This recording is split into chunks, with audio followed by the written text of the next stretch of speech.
camping gone wrong. So, I've had a few let's not meet encounters, and several creepy encounters from where I live, the people I encounter on a daily basis, etc. This happened a few years ago when I was 13. I was somewhat popular in school at the time, and I had around 4 very, very close friends. Rose, Lynn, Noah, and Zach were the main ones. We went on many quote-unquote adventures around that time. Camping, road trips to the beach. Noah's family was pretty wealthy, and all of our families were pretty lenient with rules. One day, the summer before 8th grade, we went on a camping trip with Lynn's older sister Margot and Zach's older brother Todd. So there were 7 of us. Lynn, Zach, and I were 13, Noah and Rose were 14, and Margot and Todd were both 17. We decided to go camping in a nearby forest around 20 miles from Noah's house. It was pretty much in the middle of nowhere. Noah's house and his neighborhood were the closest homes, and there were no signals for phones and there were no electronics. We get to the spot easily and without problems, and we make camp. The girls in one tent, the boys in another. Maybe it was a bad idea to have 17s, ages 13 to 17, with no phone in the woods, but our parents were lenient and, like I said, confident we would be fine since the woods were not known for anything bad or dangerous. So we set up the tents, go swimming in a nearby lake, and come back and make dinner over a fire, which is about 20 feet away from the tents, which were 4 feet away from each other, by the way. We have s'mores and do all the stupid camping things before Lynn and Margot announce they're going to sleep. That left Todd, Rose, Zach, Noah, and I as we joked around and told quote-unquote scary stories and just overall had a good time. Then Margot walks up annoyed and tells us that whoever is messing with the side of the tent needs to stop it. Keep in mind that no one left the group, and the tents were far enough away not to bother anyone in the tents. She explains that someone keeps on touching the side of the tent, running something on it, but we dismiss her. Todd states that it's probably just a tree branch, and Rose and I decide to go to sleep as well. So, we head back to the tent. Lynn is asleep, and as we settle in, me closest to the opening, Margot next to Lynn, who's at the outside of the tent, and Rose in between Margot and I managed to fall asleep easily within 5 minutes, until I woke up suddenly for what seemed like no reason. I checked my phone. I still brought it in a portable charger just to take pictures. And it was literally the middle of the night at 2:15. I looked around, my eyes getting used to the darkness, trying to figure out why I woke up. A tapping sound on the tent was what I first noticed, and a soft giggling. It sounded somewhat deep, like a male voice, but I couldn't be sure. After what felt like an hour, but was probably a minute or two, the tapping and the giggling stopped. I was convinced it was my imagination, or maybe even one of the boys trying to prank us, or even a tree branch like Todd suggested earlier.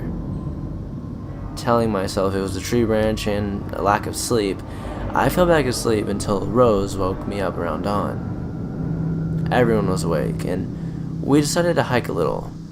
We decided to go in 2 groups because we planned on spending the night again and didn't want anyone messing with our stuff. Even though these woods aren't popular with camping, we didn't want to risk it. Margot, Lynn, Rose, and I left to go hiking for a couple hours while the boys opted to stay behind and fish, swim, and cook food. We hiked for about 2 hours and we came back to the boys not being at the campsite.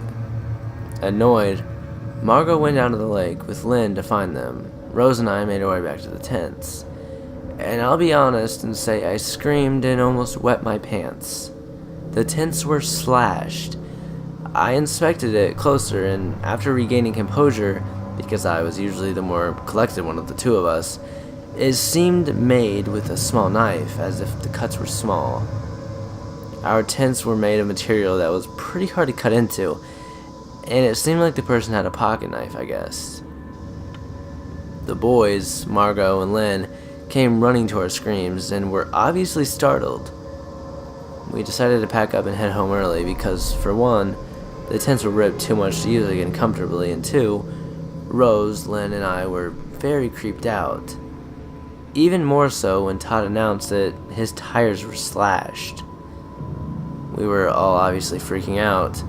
There was no cell service. Todd's tires were slashed, and there was no way any of us wanted to stay any longer. Luckily, Todd reported that Margot's tires looked fine, and Margot stated that she would take Noah, Lynn, and drop them off to call 911 and their parents, and then come back for us. She drove a car, and there wasn't enough room for more than 3 people, as the back was filled up with the camping stuff. Zach, Todd, Rose, and I were left at the campgrounds, and we decided to begin a hike back towards the main road so Margot wouldn't have to drive so far. Also, Rose and I refused to stay anywhere near the camping area. We began hiking. My phone died, and last time I looked at it, it was 1 in the afternoon. Zach and Rose both had working phones and constantly updated us on how far we'd been walking. I began to hear branches snapping from behind us, closer to the trees than we walked, and I got more and more paranoid as time went on. I told Todd, and he seemed to get more wary of our surroundings, constantly looking over his shoulder. We had been walking for about 30 minutes. Margot was probably at Noah's house, or almost there, when Todd screamed, "Run!" Naturally, I looked behind my shoulder before I began running. 3 hooded figures were running towards us. 2 had knives, and they all looked around 6'3" or more. Todd was 6'1", but I doubted he could defend all of us against them. Even though it was broad daylight, I couldn't make out any facial features. They all appeared around 200 pounds. The shortest one was probably 6'2", but they all wore hoods and had masks on, like ski masks. It sounds totally fake, and I do not care if you believe me, but I was scared shitless that day. We began running, and the 3 guys finally gave up or decided we weren't worth terrorizing because we lost them. We made it to the main road, and that's where we waited, walking quickly, constantly looking over our shoulders in fear until Margot arrived. We told the police everything, and they searched the woods nearby. They never found any evidence we had been there, or the guys that were there, or that anything had happened besides pictures of the lake around the area and the shredded tents. I do not know what would have happened if they had caught us. I'm fairly tall. I was around 5'10" during this time, only around 125 pounds. Rose was around 5'1" and 100 pounds, and Zach was barely 5'9" at the time, and he probably outweighed me by 10 pounds maximum. I am so thankful that I told Todd about them. I have no doubt that they would have been able to catch us if he hadn't been looking over his shoulder constantly. And I am so thankful we all got physical activity regularly, were fast enough to outrun them, and that they gave up. So, whoever you guys were, let's never meet. Chased by a non-jogger while jogging. About 2 or 3 years ago, during the spring, I was out for a weekend run along the river path in my city. It was about mid-morning, and seeing as there is a very popular restaurant and shop facility close by, this trail is fairly well used. This morning, there were small groups of people, not overly busy, but thankfully busy enough, otherwise the following encounter would have been a lot more scary than it was. I'm partway down the trail, and I pass a guy walking, who, just as I run past, says, "Hello." I return a "hello" shortly after I pass him, and then I hear footsteps close behind me. I glanced back, assuming it was another jogger, and wanted to make sure they had room to pass. Nope. It was the guy I had just passed, and he was running behind me. One important thing to note is he was not in running attire. He was wearing jeans, a warm outdoor puffy vest, a scarf, and non-running shoes. I found him being behind me odd, since he had been walking the opposite direction as me, so would have had to turn all the way around to run behind me. So I sped up my pace. Well, he sped up his pace too. So I sped up again, and so did he. I might add that at this point he sounded pretty winded since I don't think he was a regular runner, and I kept increasing my speed. On the third time of his catching up to me, he proclaimed, "Got you!" At this point, I had moved, thinking this was odd, to be a bit frightened and unsure what his intentions were, even though it was still broad daylight in a public place. So I yelled over my shoulder, "Please leave me alone!" He replied with, sorry, which I thought would be the end of it. But no, he kept running behind me, very close. We were approaching a group of 3 people walking at this point, so I started jogging past them, but did a quick U-turn right behind them, yelled back at him, "Stop following me!" and sprinted back past them the way I had come. As I had hoped, there was no way he could follow me now without raising the suspicion of the other people. So that is where this story ends. I've had a few bad experiences over the years, as I usually travel solo and do a lot of other things by myself in my own city. But this was one that really made me wonder, what was he planning to do? Did he actually have ill intentions, or was he just mentally ill or socially awkward, and actually thought there was nothing wrong with chasing someone? If it was a place or time of day with less people, would something worse have happened? I thankfully never met him again, so at least that eased my mind that he wasn't someone stalking one of my regular jogging routes.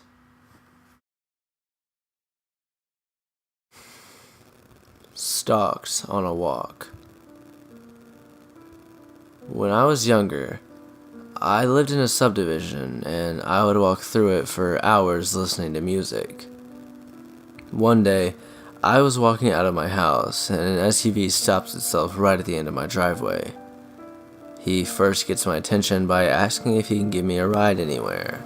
"No thanks, I'm just walking around." He persisted, asking me if I was sure if I didn't want to ride, and I still refused to ride. "Are you sure? Because I don't want to fuck you. Unless you're interested, because you're really pretty." I was 14 and looked young for my age, and I was wearing a middle school t-shirt. I finally got him to go away, and I went for one lap to get him to stop following me before running to my neighbor's house. They called my mom, and she called the cops. The first time my mom heard me use the word fuck at all, let alone for sexual manner, was because the cops told me I needed to tell them verbatim what went on.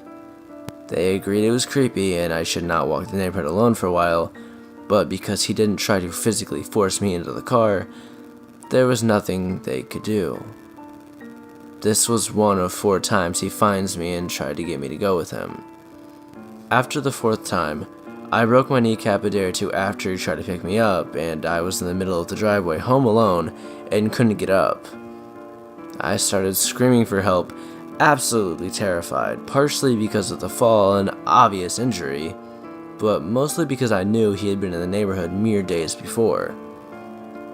Luckily, I got help quickly in my parents' home quickly afterwards. I never saw him again, and I am eternally grateful for that.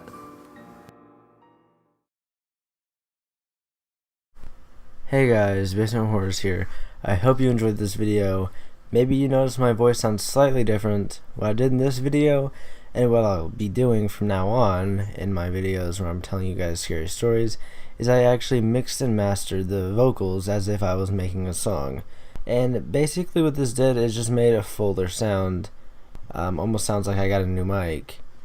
Anyway, I hope you guys enjoyed that video. If you did, make sure to leave a like and a comment telling me which story was your favorite and why. And if you have any stories that are your own or of a family member or a friend that are true and scary, please leave them in my email. My email is down below in the description.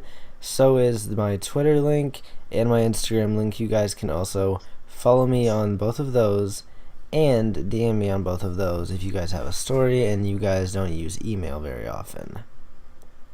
Anyway guys, until the next video, Have a horrific day.